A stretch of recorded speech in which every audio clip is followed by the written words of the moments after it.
The British Empire knew Somalis were the most intelligent. This material is from a book written by a British knight diplomat and colonial administrator, Sir Charles Eliot, during the British Empire era and was published 1905. He served Great Britain in Morocco, Turkey, Russia, Hong Kong, East Africa Protectorate and many places.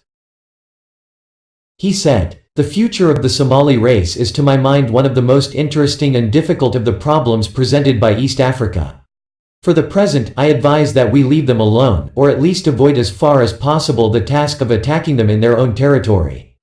They are naturally isolated and, if our officers will only avoid getting killed, can do little harm by quarreling with one another in Jubaland. Our real task at present is rather to see that they do not encroach to the south, and to prevent them from raiding the Tana River and the Lamu archipelago. But we can hardly avoid in the future the further task of making a permanent settlement in Jubaland, and the delimitation of the Abyssinian, meaning stop Somali region expansion, frontier may perhaps precipitate that settlement. Certainly to be desired that we should utilize the Somalis. There can be no doubt that they are the most intelligent race in the Protectorate, though it may be urged with some justice that they are also proud, treacherous, fanatical, and vindictive.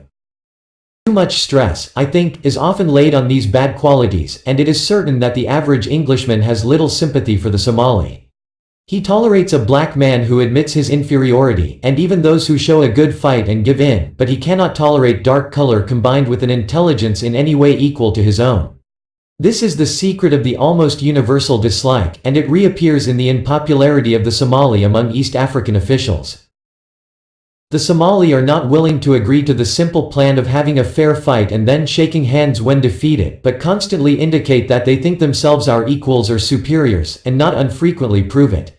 Whenever it is worth our while to occupy Jubaland, and let them see a few hundred white men instead of half a dozen officials, which is literally all that they know of us at present, I anticipate that we shall not have much difficulty in getting on with them.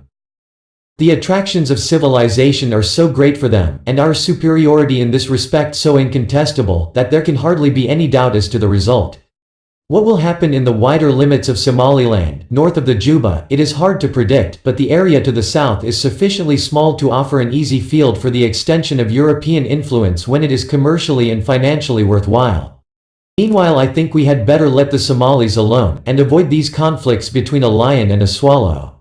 This book is called The East Africa Protectorate by Charles Eliot, written in 1905. John Smith, Ramad TV.